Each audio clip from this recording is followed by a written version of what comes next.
Hebrews chapter 11.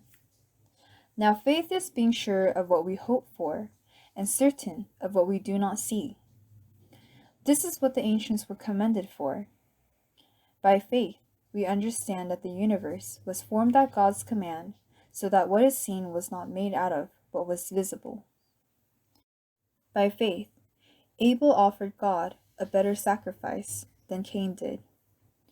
By faith, he was commended as a righteous man when God spoke well of his offerings. And by faith, he still speaks, even though he is dead. By faith, Enoch was taken from this life so that he did not experience death. He could not be found because God had taken him away. For before he was taken, he was commended as one who pleased God. And without faith, it is impossible to please God, because anyone who comes to him must believe that he exists and that he rewards those who earnestly seek him. By faith, Noah, when warned about things not yet seen, in holy fear, built an ark to save his family. By faith, he condemned the world and became heir of the righteousness that comes by faith. By faith, Abraham, when called to go to a place he will later receive as his inheritance, obeyed and went, even though he did not know where he was going. By faith, he made his home in the promised land like a stranger in a foreign country. He lived in tents, as did Isaac and Jacob, who were heirs with him of the same promise. For he was looking forward to the city with foundations, whose architect and builder is God.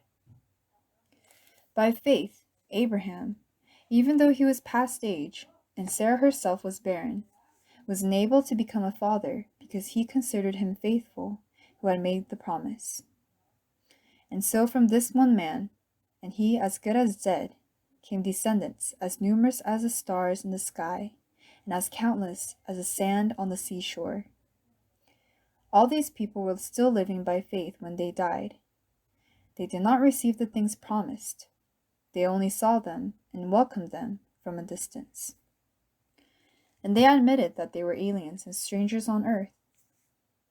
People who say such things show that they are looking for a country of their own. If they had been thinking of the country they had left, they would have had opportunity to return. Instead, they were longing for a better country, a heavenly one. Therefore, God is not ashamed to be called their God, for he has prepared a city for them. By faith, Abraham, when God tested him, offered Isaac as a sacrifice. He who had received the promises was about to sacrifice his one and only son, even though God had said to him, "It is through Isaac that your offspring will be reckoned." Abraham reasoned that God could raise the dead, and figuratively speaking, he did receive Isaac back from death. By faith, Isaac blessed Jacob and Esau in regard to their future. By faith, Jacob, when he was dying, blessed each of Joseph's sons and worshipped as he leaned on the top of his staff. By faith, Joseph, when his end was near, spoke about the exodus of the Israelites from Egypt and gave instructions about his bones. By faith, Moses' parents hid him for 3 months after he was born, because they saw he was no ordinary child, and they were not afraid of the king's edict. By faith, Moses, when he had grown up, refused to be known as the son of Pharaoh's daughter. He chose to be mistreated along with the people of God rather than to enjoy the pleasures of sin for a short time. He regarded disgrace for the sake of Christ as a greater value than the treasures of Egypt, because he was looking ahead to his reward. By faith he left Egypt, not fearing the king's anger. He persevered because he saw him who was invisible. By faith he kept the Passover and the sprinkling of blood, so that the destroyer of the firstborn would not touch the firstborn of Israel. By faith the people passed through the Red Sea as on dry land, but when the Egyptians tried to do so, they were drowned. By faith the walls of Jericho fell, after the people had marched around them for 7 days. By faith the prostitute Rahab, because she welcomed the spies, was not killed with those who were disobedient. And what more shall I say? I do not have time to tell about Gideon, Barak, Samson, Jephthah, David, Samuel, and the prophets, who through faith conquered kingdoms, and ministered justice, and gained what was promised, who shut the mouths of lions, quenched the fury of the flames, and escaped the edge of the sword, whose weakness was turned to strength, and who became powerful in battle and routed foreign armies.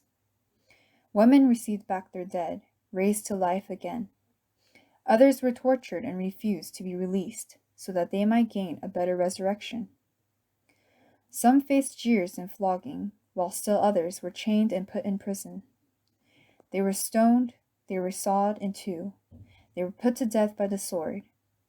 They went about in sheepskins and goatskins, destitute, persecuted, and mistreated. The world was not worthy of them. They wandered in deserts and mountains, and in caves and holes in the ground. These were all commended for their faith, yet none of them received what had been promised. God had planned something better for us, so that only together with us would they be made perfect.